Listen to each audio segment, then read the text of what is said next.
The views and opinions expressed in this podcast are those of the hosts and guests, and do not necessarily reflect the opinions, policies, or positions of Johnson County Community College. Thank you for taking the time to attend the second iteration of We Are JCCC. This new speaker series features students' voices and reminds us of the rich experiences our students bring to the JCCC community. This series is a collaboration between the Department of Philosophy and Religion, the CoLab, Student Life, and the Honors Program. So welcome, everyone. Today we are going to be chatting with Isaac. My name is Melissa Nolan. I am the High Impact Practices Specialist in the Honors Program. I have been fortunate enough to work with Isaac for the last 3 years. Isaac's been taking classes at JCCC for the last 5 years. He has a GPA of 3.7, is a member of the Honors Program, is an Honors Ambassador who works in the Honors Program office, is a member of JCCC's debate team, and is being honored tomorrow at a luncheon as one of JCCC's outstanding students for this school year, and has plans to transfer to the University of Colorado's Aerospace Engineering program in the fall. To understand, or so in other words, he is really killing it right now in and out of the classroom with all the wins. That's so nice. To understand how incredible this moment is, though, to understand that Isaac is transferring to a 4-year institution, let alone one of the top 10 aerospace engineering programs in the country, we need to go back to the beginning. So, Isaac, set the stage for us. Where does your story really start? Yeah, thank you for that incredible intro. I always like to preface my story in that, I wasn't always a good student, and actually there's really a lot to that. And so if I'm going to set the stage, I think the best place to start would be middle school. I struggled as far back as middle school, and that's for a lot of reasons. I think I could definitely just sit here and say that on the surface, I just wasn't invested in my education, but there was also a lot of factors that contributed to that as well. For one, my family, we moved around to about 3 different places. So I changed middle schools 3 different times throughout that period of my life. And we also struggled financially. That was something we dealt with a lot. When you're young, you don't really understand these things. When I wanted new clothes, I'd want to go shop at Aeropostale and these different places, but we'd go to Savers and get my clothes thrifted and these other things. And for Christmas, my mother would enroll us in programs with the local church so that we could have a Christmas. I also remember getting food from food pantries. And it's funny now, I remember specifically this drink we used to always get from the same food pantry. And now it's kind of like something people enjoy. It's the ice sparkling water drinks. Mm-hmm. And I hated them so much.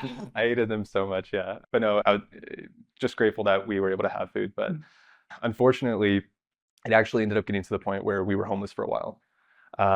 We ended up losing our house. And the reality is that there's definitely a spectrum for homelessness and poverty in general. Mm-hmm. And when it comes down to it, we always had a roof over our head. Mm-hmm.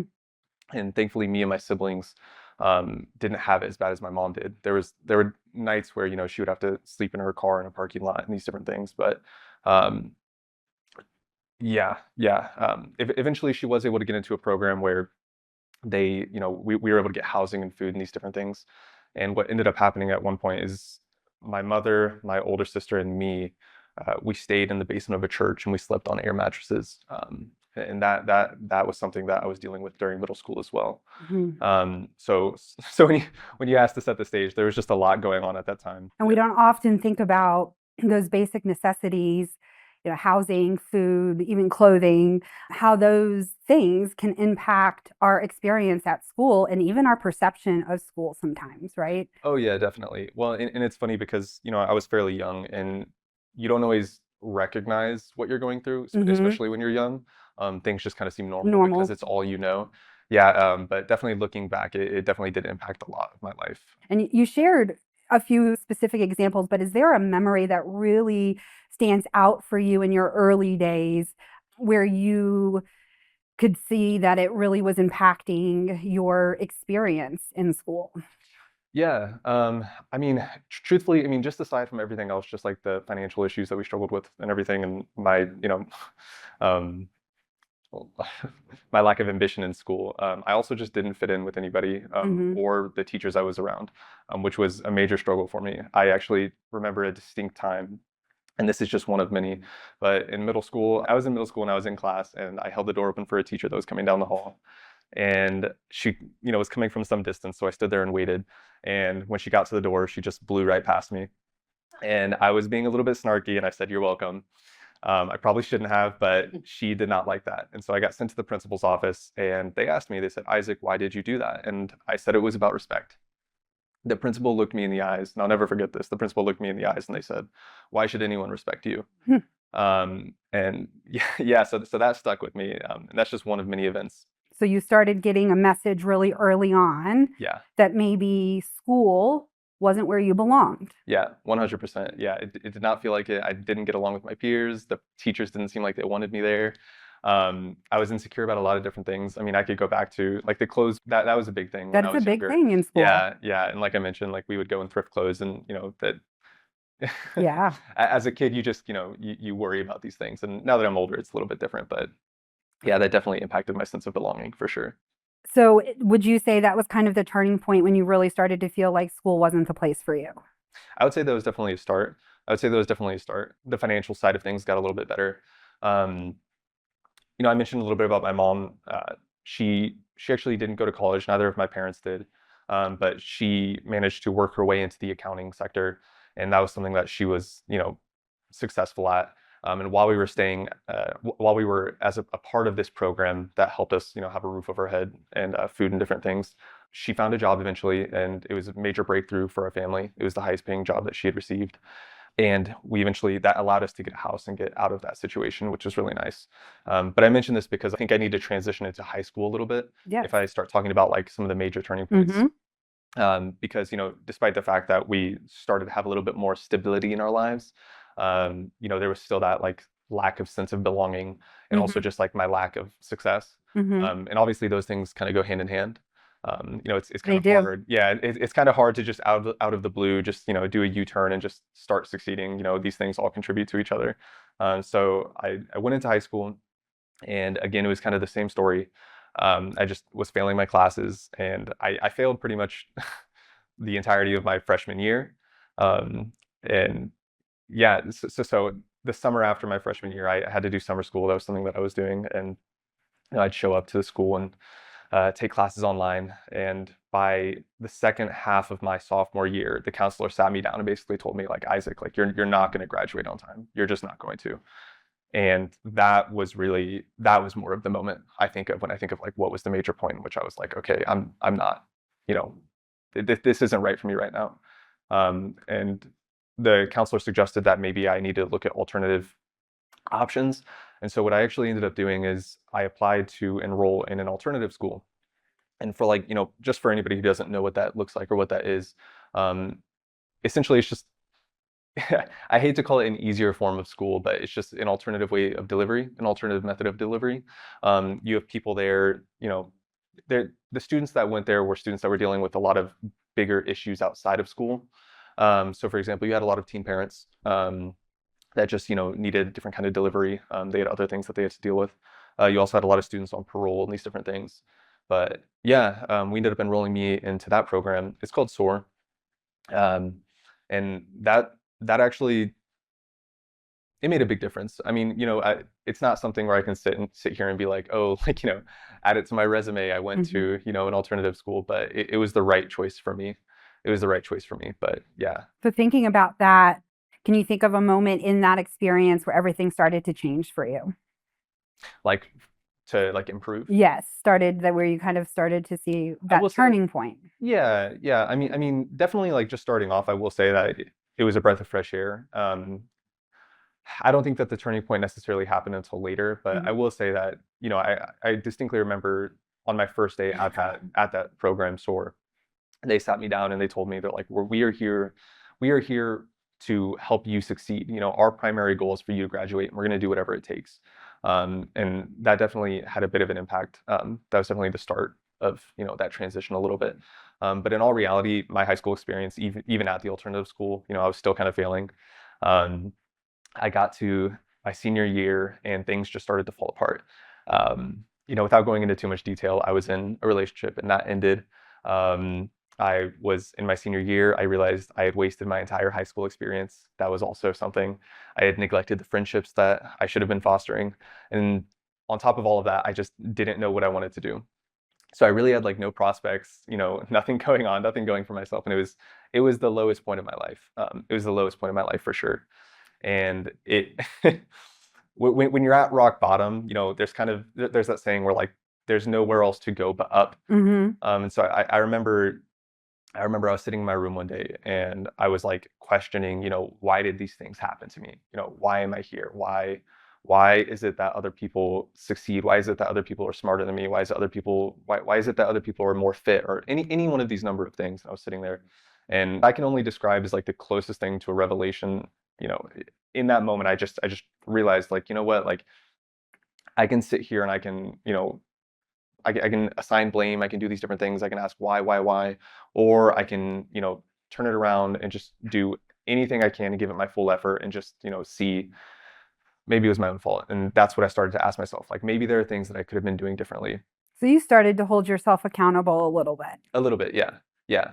Yeah, because I do believe there's always something you can do. There's always some step you can try. It doesn't have to be a big step. It doesn't have to be, anything like grandiose, but there's something you could be doing. And when I was looking back, I had to be real with myself, and I'm like, there really wasn't anything I was doing. I wasn't trying. So I did have that moment, just sitting in my room at that time, and I decided within myself. I said, you know what, I'm going to take a gap year from high school. Thankfully, I was able to do that. I said, I'm going to take a gap year from high school. And if I don't do anything within my life during that period of time, then I'm going to go to college and I'm just going to try it. I may not stick with it, I may not like it, but I'm just going to try it. And if I do it, then I'm going to give it every ounce of my being. Because like I mentioned, like I just needed to know if the reason I was failing was because of me or not. I had never given something my full effort before, so I just had to try.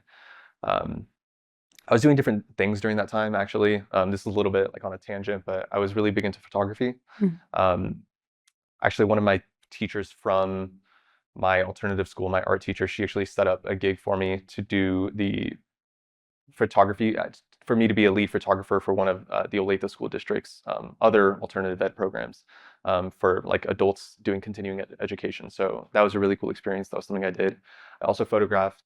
I also photographed a few weddings. I did some other things, but at the end of the day, it wasn't really going anywhere. So I got to the end of that year and I decided, okay, I'm going to go to college. I'm going to try it. And with that sort of background in mind, I started in my first semester, and one of the classes I took was, of course, photography. I took photography, I took an intro to world religions course, and then I took composition. And that sort of like set the stage for my time at JCCC. That was about 5 years ago now. Mm-hmm. And really had no idea what I was doing or where I was going. I just took a mix of things that I found interesting and also things that were just, on my degree requirements.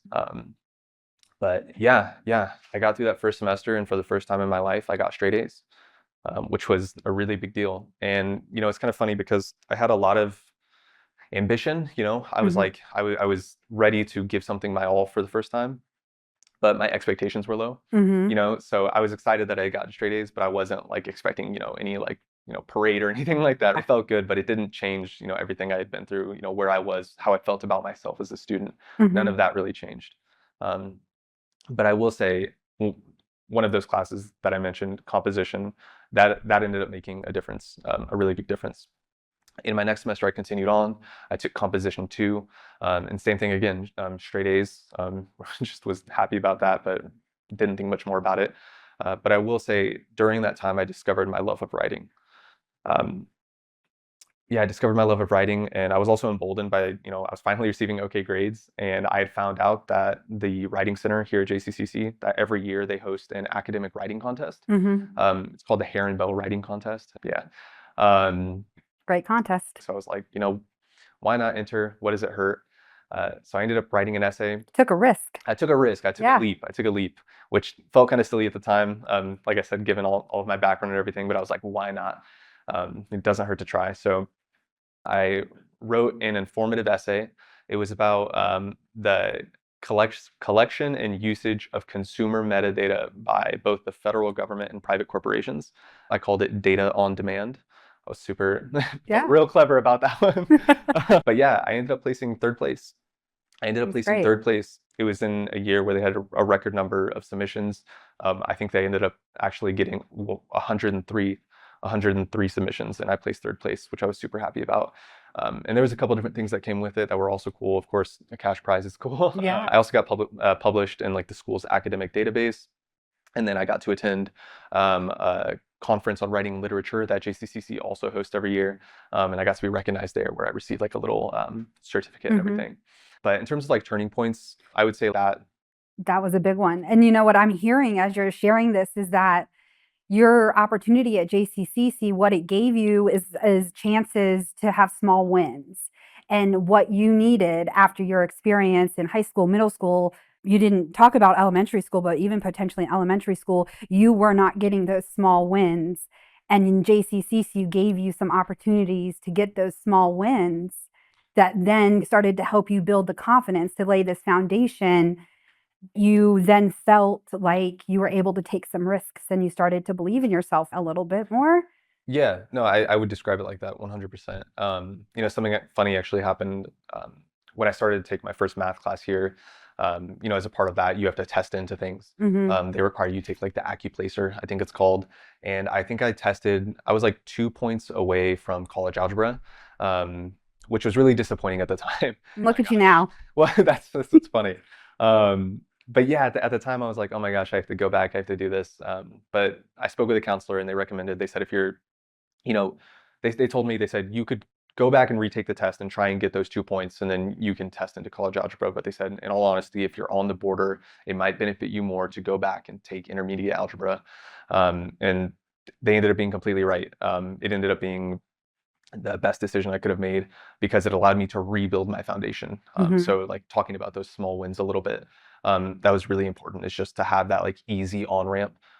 Start with intermediate algebra, which wasn't easy either. It wasn't easy to begin with.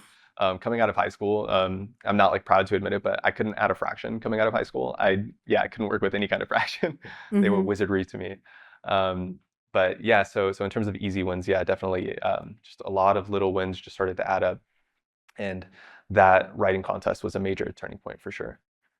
The next question I have, and I think you kind of have alluded to this, but was there a moment at JCCC when you thought, like, I can actually do this? I can actually do school, and I can actually go on to a 4-year university if I want to. Yeah, that happened a little bit later.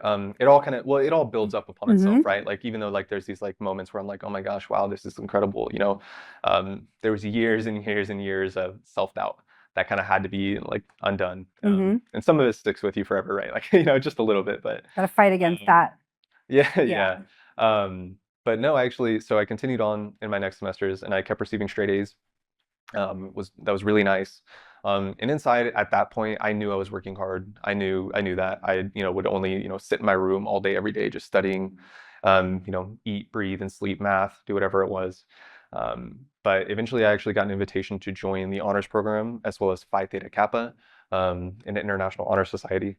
And that really felt good. That really felt good. That gave me that, like, I don't know, is vindication the right word? It just gave me the assurance. Validation, maybe? Validation, maybe that's a better word. Yeah, give me the validation that, like, Other people saw it. other people saw it. Exactly. Yeah, other people saw it. And that really, that boosted me a lot. And kind of getting into a bit more of that, with the honors program, they have like a bunch of different requirements that you got to do. But they also have, like, again, we talk about easy on-ramps. So as a part of the honors program, one of the extracurriculars I did in pursuit of completing the honors program, is I watched like a number of foreign films, and I wrote a reflection on that. And that was something I did and got credit for. But later on, as I started to get a little bit more ambitious, and, I was succeeding even in the honors program, I decided, what is something else I could do? And I decided, maybe I could do volunteer work. And so that's when I actually decided to, reach out to, the leadership in the honors program and ask, how can I do this? What are some organizations that I can look at? And I ended up finding one called Global FC, Global Football Community. And what they are is, they're an organization, they're a charity-based organization, and they're based in downtown Kansas City. And they provide resources to children of refugee and immigrant families, it enables them to play soccer and explore the beauty of soccer. But how it works essentially is just, soccer is the vehicle through which, we interact with the children and can sort of like improve their lives. Soccer in and of itself is a beautiful sport as well, but that was really like the idea and the goal there is like, work on teamwork, relationship building, positive influences. And so I joined them. I was a team mentor. And really kind of like on the surface, that essentially just meant like I was helping with rides, helping with coaching a little bit, doing these different things. But it definitely got much deeper than that. The honors program requires about 20 hours. I ended up going on to volunteer with that organization for more than 100 hours. Something else I actually didn't know at the time when I was first applying to join this organization is that they were based at the high school that my father went to when he was a kid. So I haven't talked about this yet, but my father, he immigrated here. He was born in Mexico City, but he immigrated here, and then he lived with his brothers and his parents. They lived in poverty. They struggled a lot, and they went to North High School in downtown Kansas City. And just by happenstance, this organization happened to be based at that high school, which was kind of mind-blowing. So it was an incredible feeling to be giving back to the same community that my dad struggled in. He was essentially that community. And so it's crazy how just in one generation that came back around. And so that had a really big impact on me. And just for a lot of different reasons, I could go on about my time with those kids. There was one moment I remember distinctly. I was taking some kids home. These specific kids, we had kids from all over the world, but these specific kids were from Iran. And they were sitting in my back seat, and I was talking with them, and I was trying to just relate, so I'm sitting there and I'm talking about school, and I'm like, oh, it's difficult. I'm like, the homework sometimes it can be killer.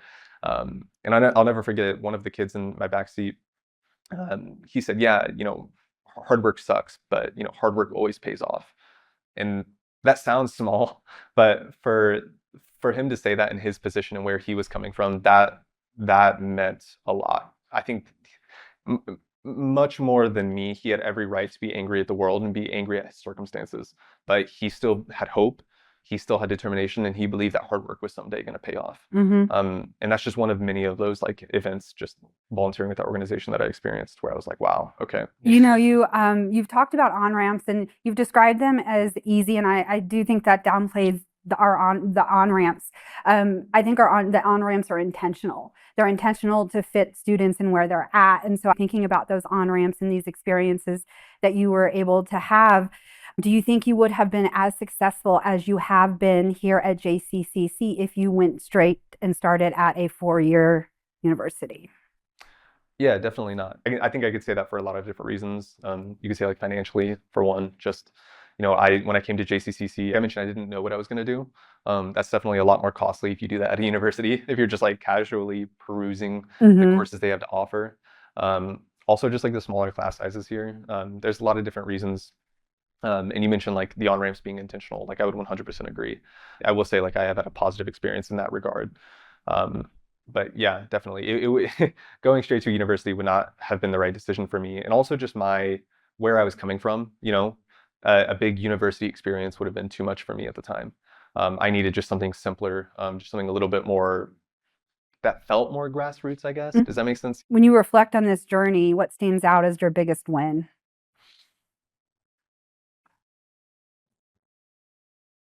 That's a difficult one. I almost want to just say the writing contest. I almost want to say the writing contest. I know it's kind of going backwards a little bit because that was my first real win. I would have to say that. I would have to say that would be my biggest win.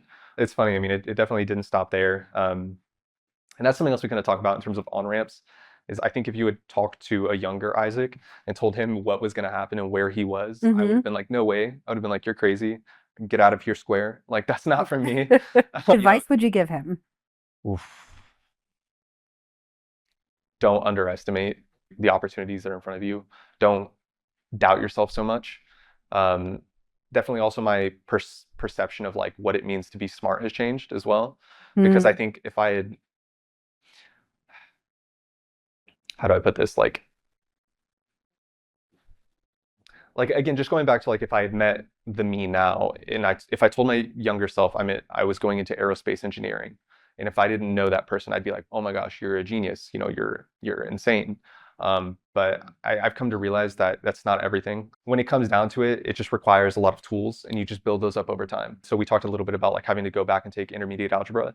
I really just focused on the basics at the time and rebuilt my foundation, and that doing that has changed my perception, because now I see that like these things are achievable.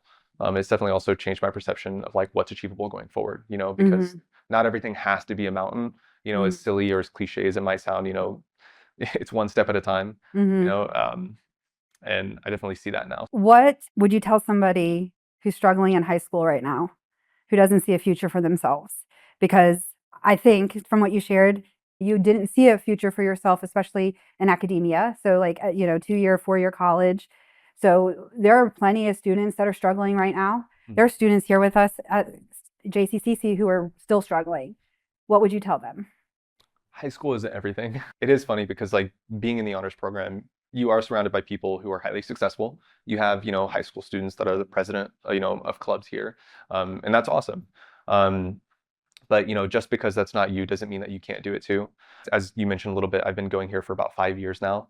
But before that point, I didn't mention this, but my transcripts from high school, my transcripts don't say I went to an alternative school. They say I went to my home school, which was Olathe Northwest. And on those transcripts, I think in my graduating class, there was like 628 students.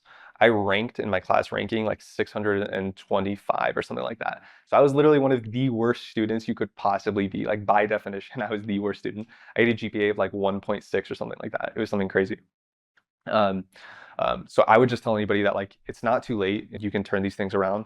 And while college isn't the answer to everything, I would just say that like, don't look at high school and have that be like your reference point for what college is. I definitely did that a little bit, in a lot of different ways, whether that was, setting my expectations for the people that I was going to be surrounded by, or whether that was like the experience I was going to have with my professors or whatever it may be. I definitely did that a little bit. So I would just encourage people to not, don't view college through the same lens as high school. And also like high school isn't the end all be all. Like I mentioned, I was the worst you could possibly be. And that thankfully has done a 180 a little bit. I'm going to ask you one more question, and then we're going to open it up for questions to the audience. But something that I feel like you've kind of consistently hit on was relationships. It's relationships with your peers, relationships with your instructors, with your teachers. And so can you think of a relationship, one or two, that have really helped you, again, kind of find that confidence and empower you and encourage you? Because relationships are so important, especially the relationships we have with our teachers and the people that we're interacting with. Yeah. I mean, I could definitely say there's a couple different, and maybe this isn't answering your question, That's because okay. it's not like necessarily like a faculty member here at JCCC, but I would just say my mom, to be honest. Like she had a major impact on my life. We talked a little bit about like being homeless and these different things. And as much as I can talk about how that was like a struggle for me, I mean, that was ultimately her triumph, getting all of us out of that as a single mom. But really, she had the biggest impact on me in that regard and always believed in me. At least in the early stages. Definitely down the line, I built relationships. But yeah. So maybe that didn't answer that question properly, but that's my best answer. That's perfect. Is there anything else that you want to add before we open to questions? I guess when I just talk about my experience, when you gave that intro, it's funny for me to sit here and listen to that, because I'm like, oh my gosh, I'm like that's really generous and that's kind. And you feel that imposter syndrome? I definitely do feel that imposter syndrome. Just given everything I've been through, I'm like, this doesn't feel like me, or I don't feel like I belong. Just going back, nothing's done. If you're alive and you're still breathing, there's still chances, there's still opportunity. You can completely change your life. It's been 5 years, and to be going from, the bottom of my high school ranking class to what might be considered as like a public Ivy, specifically for like aerospace engineering, which was just like a really limited and competitive program for that school. I was nothing special in that. Like there was nothing unique about me that anybody else couldn't do. Like anybody could make that same kind of transition. And so I guess whenever I talk about my story, I just hope to communicate that you could do it too. Anybody could do it. And hopefully you're coming from a better place than I was. But if you're not, that's totally okay. If I can do it, you can do it too. Yeah. And that, that's why I started at the end, so that people also could see the way that you start does not have to be the way that it continues on. So, definitely. Yeah. All right. We're open for questions. So, Isaac, can you share how you got to aerospace engineering? You shared your story about winning the writing contest, and now you're at aerospace engineering. So, how'd you get to that point? Yeah, no, so it definitely was a major jump. So I mentioned I've been going here for about 5 years. It took me about the first 3 to get my associates. I ended up getting my associate of arts and my associate of general sciences. And at that point, I was still kind of everything was still a little bit up in the air. I knew at that point that I was leaning toward engineering. I knew that at that point I had been taking more advanced classes like calculus and these different things. So I kind of had a feel for it. But to be honest, I started to ask, with everything that had happened, I was like, if I didn't limit myself and I could do anything that I wanted to do, what would it be? And as, as silly as it is, it was just aerospace. I was like, if I was going to do engineering, it had to be aerospace. And there's a lot of different reasons for that. I wish I could say, I was on like, as a child, I saw like a takeoff on a beach in Florida. The reality is, I mean, I like Star Trek. I like Star Trek. I like Star Wars. I'm a sci-fi nerd. And so I was like, if I'm going to do engineering, I want it to be aerospace. But that transition has taken a while. And yeah, after those 3 years, an extra 2 years of prerequisites ensued, and I'm at the end of that now. Mm-hmm. And I think that's important to highlight is you chose to stay additional semesters to knock off those prereqs that he needed to get into this program because that was the goal that you set for yourself. And that's a big decision when you are ready and itching to transfer to a 4-year to decide, actually, I'm going to pump the brakes a little bit and I'm going to take these classes. That's something that stands out to me about the decisions you've made over the last couple of years. Thank you. No, yeah, and it's funny because we went kind of far back, so I think we ran out of time to go forward. Essentially, what I had to do is I had to take the sequence of chemistry, so chemistry 1 and 2. I had to take the sequence of calculus, so calc 1, 2, and 3, and then I had to take engineering physics 1 and engineering physics 2, just to be eligible to apply for some of the schools that I was going to. So that was an extra 2 years making that transition. Mm-hmm. What advice do you have to a pre-engineering student that's hitting the wall in Calc 2? Yeah, so that definitely is a point in which people struggle. Calc 2 notoriously is like the harder of the calculus sequence. I'll just be fully transparent about it. So when I got my associates after those 3 years, I had a 4.0 GPA. That was really important to me to graduate with. Since then, I'm now projected to finish with a 3.7. And so it definitely, as I was taking these more difficult classes, there was a point in which I bounced back a little bit. It sounds silly. It sounds silly, given everything that I shared, but when I got my first B after going to college, it chipped a lot. It chipped away at me a lot. It definitely hurt a lot. So yeah, there was a moment where I hit that wall. But at the end of the day, it's really hard to say because we all struggle with it. We all struggle with it, but you're not alone. I will just say that we all struggle together. You'd be surprised. Over my time, here at JCCC, I've definitely also come to learn that some of the most confident and outwardly confident students don't necessarily know the material or succeeding as well as everybody else. When you're having that feeling of self-doubt, just keep that in mind that, we all struggle. You'd be surprised if you just talk with people a little bit more, talk with your peers a little bit more. You'd be surprised how much everyone feels the exact same way you do. And I think that would actually help a lot. So yeah, just communicate with your peers, talk with the people in your classes, ask them what they're struggling with, and go to office hours with your professor. But yeah, it happens. It happens. Those were the things that you did. Yeah, those are the things that I did. Yeah, and it definitely helps. Yeah, build those friendships with people who also struggle. Why did you choose Colorado out of all the engineering schools? Can I also share with them that you did apply to UT Austin and Maryland? So I applied to a few different schools, KU as well. I applied to KU, the University of Maryland. I was actually between the University of Texas in Austin and the University of Colorado in Boulder. I was between those two, and initially I wanted to go to Austin, and that was my decision. But Boulder was right up there with it, known as one of the best research institutions for aerospace engineering. I think they're like one of the #1 recipients of funds from NASA.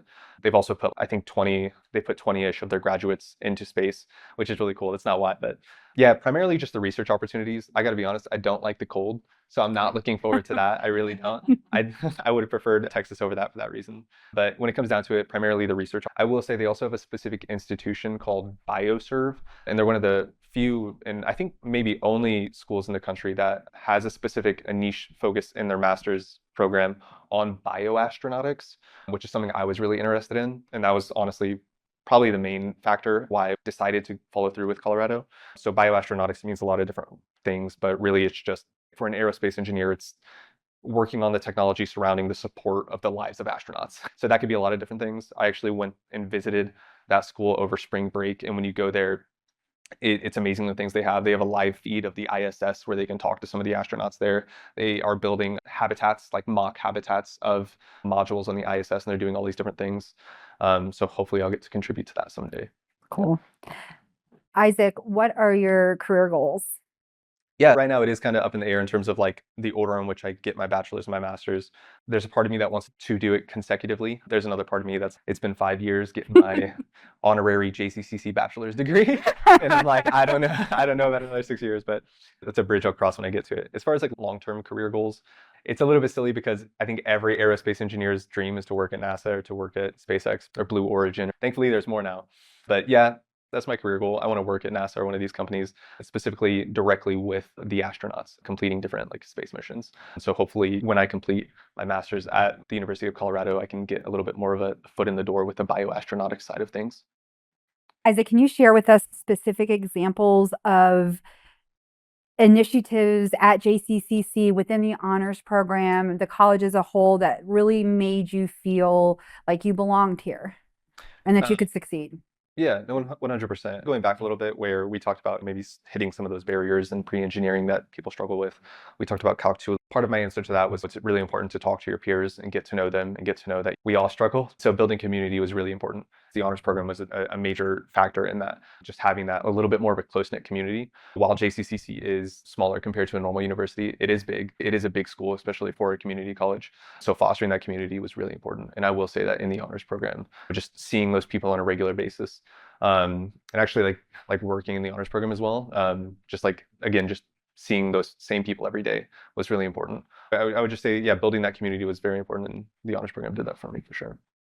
And part of that was being on the JCCC debate team as well. We didn't talk much about that because we ran out of time, but I am on the debate team as well. I did that for about 2 years. It was a great experience, traveled all across the country. We actually just got back from Arizona where I had my last tournament. I lost my last round, unfortunately, but that's fine. Okay. Only the champions don't lose their last round. There was also belonging in that. So yeah, for sure, being involved in clubs, definitely. Some of the people I knew on the debate team were there for the exact same amount of time, and they stayed there for 2 years as well. So I will have those friendships going forward, and it is nice to have a little bit more of that community feeling. With that, how has JCCC prepared you, do you feel like, to transfer to Boulder? Yeah, I think it's prepared me like honestly really well. And from what I've heard from my peers, one of my friends ended up going to Yale actually. And from what she said, JCCC holds up pretty well in terms of its rigor. So I have no doubt that I'm going to be in a good place going forward. I also am appreciative of the diversity of classes that they offer. I definitely, as I mentioned, I took a lot of different classes that maybe didn't pertain to my degree, but I'm sure they will be beneficial. For example, a skill that's important in engineering is like CAD, like the computer-aided design and drawing. I took a bunch of drafting and CAD classes that unfortunately don't transfer, but I have no doubt that they're going to be beneficial, especially in my future like career and everything. Yeah, just having that like diversity of classes has also been really helpful. Isaac, if you could go into space, would you? And if you could paint your perfect position, whatever it may be, what would that look like? So earlier, someone mentioned I should send this to my mom. We're going to cut this part out. Okay. We're gonna cut this part out. Deal. 100%, I would go to space. Okay, so she does not want you to go to No, space. she does not. No. Okay, got it. No, she does not. Oh yeah. So we won't tell her, everybody. We can all make an agreement. At all. Well, yeah. So yes, you would go into space. Yes, I would. You kind of actually mentioned it, but hopefully someday we as a species get to Mars. I don't know. I think that'd be really cool. That would be like my blue sky, my like end goal. That's not necessarily like in my career plans. You never know where life takes you. At this point, I've come to at the least realize that life will just go in weird directions you never expected. That'd be pretty sweet going to Mars. Last question, we'll end it up with this. What do you wish more people understood about students who struggle early but find their path later? Have faith. I would just say have faith. Just like with anything in life, have those in your life who can see that, you know, it's going to work out in the end, or that you have potential. I would just encourage people to have a little bit of faith. Everybody has potential, and you'd be surprised the impact that you can have on someone and how much you actually do influence them. And whether that's in a little way or a big way, I can list on my hand the number of people in my life that truly believed in me and believed I would find my path. They didn't expect it to be aerospace, but they believed in me, and I think about them frequently, and they've had a major impact on my life. Just have a little bit of faith and communicate that. Tell people that. Tell the people in that situation that you believe in them, that, it's going to be okay. This isn't the end of your path. There's always a way out. Even if it takes 5 years, half a decade, it's okay. It will happen. A message of hope. The views and opinions expressed in this podcast are those of the hosts and guests, and do not necessarily reflect the opinions, policies, or positions of Johnson County Community College.